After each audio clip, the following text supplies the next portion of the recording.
بہت سارے لوگ مردوں کی طرح زندگی گزار رہے ہیں، بالکل ویلے، نکمے اور نکھٹو، کوئی کام نہیں کرتے۔ ایسے لوگ اپنی ذات کے لیے بھی بوجھ ہیں، سوسائٹی کے لیے بھی اور ریاست کے لیے بھی۔ نہ انہیں اپنے مستقبل کے تعمیر کی کوئی فکر ہے اور نہ ہی انہیں اپنے خاندان اور اپنی فیملی کے لیے کوئی سوچ ہے، کوئی فائدہ حاصل کرنے کی لگن ہے۔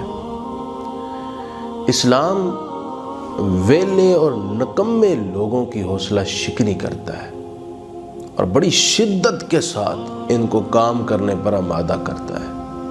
انبیاء کرام نے خود نبی کریم صلی اللہ علیہ وسلم نے تجارت کی، صحابہ کرام اور ائمہ دین اور مشاہیری امت نے دن رات کوشش کی، اپنے مقصد کو پانے کے لیے جد و جہد کی۔ حضرت عمر رضی اللہ تعالیٰ عنہ نے جو ریاست کو خوبصورت خاکہ پیش کیا، آپ ویلے اور نکمے لوگوں پر بہت غصہ کیا کرتے تھے۔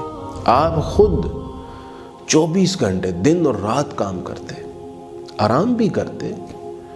گھر والوں نے کہا آپ سوتے بہت کم ہیں۔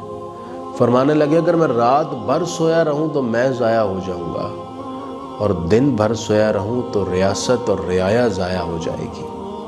آپ مسجد کا چکر لگاتے، گلیوں میں جاتے، بازاروں میں دیکھتے، جو نوجوان آپ کو فارغ اور نکمے ملتے آپ ان کی پٹائی کرتے اور انہیں ابھارتے کہ کام پر نکلو، سونا اور چاندی آسمان سے نہیں برسے گا، تمہیں تمہاری محنت کے مطابق رزق ملے گا۔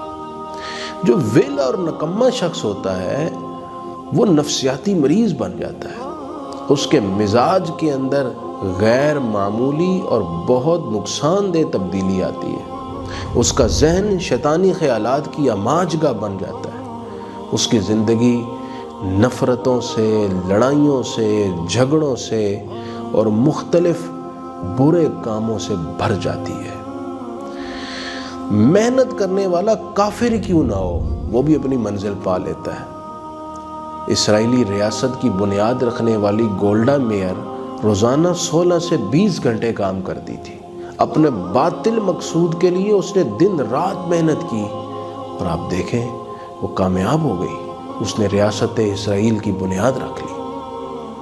تو جناب والا، آج ضرورت اس بات کی ہے کہ جو نکمے اور ویلے لوگ ہیں ان کی حوصلہ شکنی کی جائے اور انہیں ابھارا جائے کام کی طرف۔ جیسے سیدنا عمر کی ریاست میں کسی کو ویلے اور نکمے رہنے کی اجازت نہیں تھی، آج بھی اگر ریاست قدم اٹھائے، سوسائٹی کے افراد دیکھیں، موٹیویٹ کریں، فیملی ممبرز، خاندان کے بڑے بزرگ سمجھائیں، دوست یار اپنے دوستوں کے ساتھ، مخلص دوست کی نشانی ہی یہی ہے کہ وہ اس کو ویلے نہ رہنے دیں، اس کو کسی طرف مصروف کریں۔ جو لوگ یہ سوچتے ہیں کہ جب تک مجھے بہت بڑا کوئی کام نہ ملے اور بہت ساری دولت ہاتھ نہ آئے اس وقت تک کام نہیں کروں گا، یہ ایک سوچ بھی بندے کو نکمے اور ویلے رکھنے کے لیے کافی ہے۔ وہ اس وقت تک جب تک اتنا بڑا کام نہ ملے کوئی کام کرنے کے لیے تیار نہیں ہوتے۔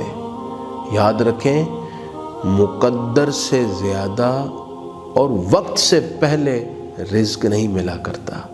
اللہ تعالیٰ نے ہم پر محنت لازم کی ہے، رزق اس نے جو تقدیر میں معین کیا ہے وہ ہمیں ملنا ہے۔ ہمارا کام ہے کوشش کرتے رہنا، فولادی ارادے کے ساتھ اور قوت یقین کے ساتھ۔ انشاءاللہ منزل ہماری قریب ہو جائے گی۔